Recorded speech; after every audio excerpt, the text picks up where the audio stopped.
Hello, dear listeners, and welcome on our waves. Today we have with us Lokman Hadji, expert in sustainable development, to talk about the gas forum and also the energy transition and the importance of gas in the energy transition. Mr. Hadji, welcome on our waves.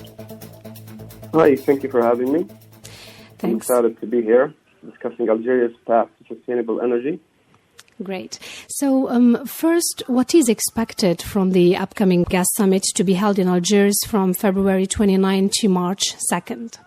So the gas summit in Algiers is aiming to bring together key stakeholders, including government officials, industry leaders, and experts, to discuss critical issues related to the gas sector. And this actually includes exploration, production, distribution, and of course the role of gas in the global energy transition. Mm-hmm. What are the current challenges besetting the gas market?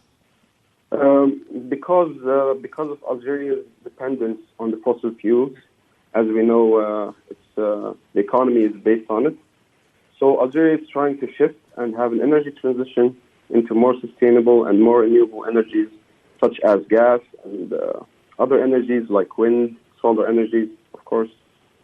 Mm-hmm. So it's gonna take some time, but hopefully there's a lot of initiatives happening currently in Algeria. Also, there's a lot of legislations and laws put in place to promote such energies. Mm-hmm. Do the current world geopolitical conflicts and crises affect the gas market? And if so, in what way? In my opinion, of course, it does impact globally.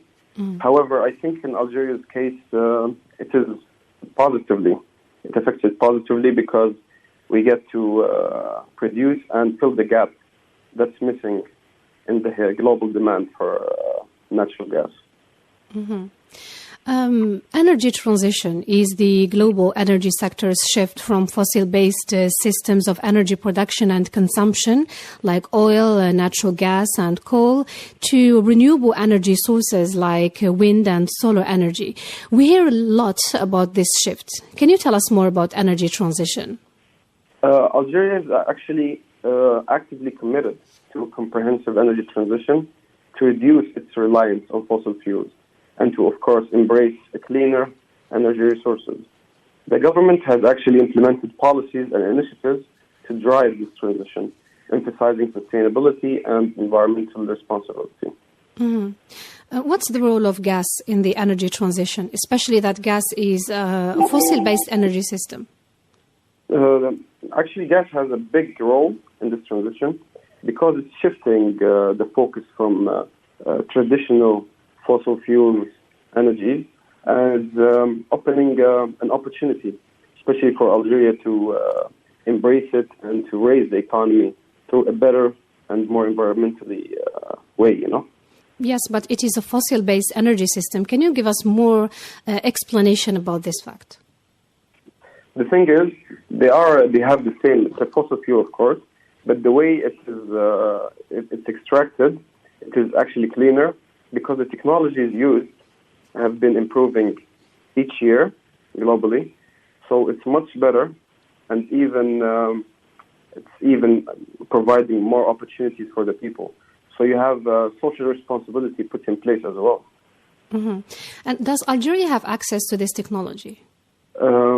Yes, it actually does, and it has been. Of course, we're not as developed as, let's say, for example, as in Germany or other similar industrial countries. But however, we've advanced really quickly, you know, the past years, especially in this sector. The UN said the world will continue to advance towards sustainable energy targets, but still there will be a great need by 2030 to polluting fuels and technologies. How does this fact serve the natural gas energy market? Well, the SDG, the 7th Sustainable Development Goal, so it talks about ensuring an affordable and clean energy for everyone. And it aligns with Algeria's national objectives to provide clean and accessible energy while fostering economic growth and environmental sustainability. So, of course, it's good to develop in these energies. However, you have to also account for the economic growth and, of course, the environmental aspects of it, which is why shifting to a natural gas program will be much better for Algeria's sustainable development, Realistically, how close is the 7th UN Sustainable Development Goal? In Algeria or globally? In Algeria and then globally. In Algeria, we're not that far. I mean, 2030, I can't say we will be reaching 100%, but we would have a great change at 2030. Like the percentage, would be really high. Mm-hmm. Mr. Hadji, Algeria is full of renewable energy promise. It hosts significant hydrocarbon resources, and the country also wants to play a role in the energy transition in Africa, mainly thanks to its photovoltaic potential. Do you see a progress in the production of environment-friendly energy in Algeria? Do I see the potential, you mean? In terms of production, we know that there is potential, but in terms of production, is there progress recently? Yeah, of course. So there has been several agencies created. So, for example, we see the newest, we have a few agencies. For example, the APRO, which is the National Agency for the Promotion and Development of Renewable Energy. And the whole purpose is coordinating and implementing policies related to renewable energy development. Also, as we know, we have the National Renewable Energy and Energy Efficiency Program, and it is launched by the government to accelerate the development of renewable energy and improve energy efficiency. Also, we have the tariff system, the feed-in, and it guarantees a fixed price for electricity generated from renewable sources. So these laws are just, and agencies created, they are created for a purpose. They are created to promote the investments in the renewable energy sector, as well as, for example, as we see in the tariff system, it guarantees the people to have a fixed price. So you don't see, it ensures the people to have an affordable price for the electricity they are getting. So it's very important to have these initiatives set by the government, of course.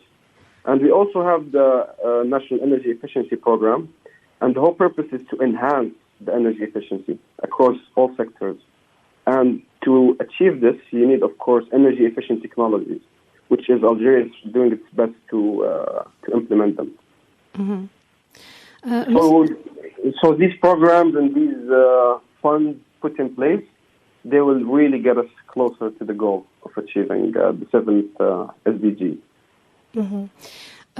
Are there expertise exchanges between Algeria and other countries, maybe who made significant progress in this field, to better serve this goal of the UN?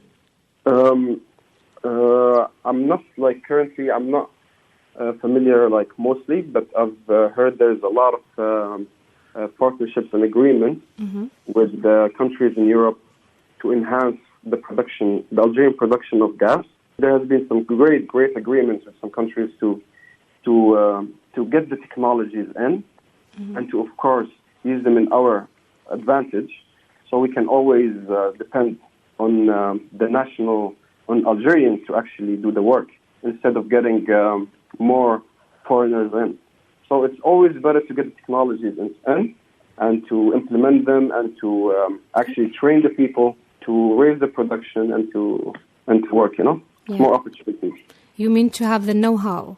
Exactly. Great. Anything you want to add, Mr. Hadji? Honestly, I'm looking forward, of course, to the summit. I'm honored to be here today to discuss a very important topic about Algeria's future, especially when it comes to sustainable development. And as we all know, sustainable development has many ways in our country. It can go from agriculture and energy and social issues that we experience. So from the role of gas in the energy transition to the exciting developments in renewable projects, there is really much more to uncover. I'm eager to share insights and engage in a dialogue about the future of energy in Algeria. And thanks a lot for having me. Great. Thank you so much for enlightening us on the current energy situation and energy transition. Let's recall that Mr. Lokman Hadji, you are a renewable energy and sustainable development expert. Thank you so much for being with us. Thank you very much, and wish you all the best. Thank you.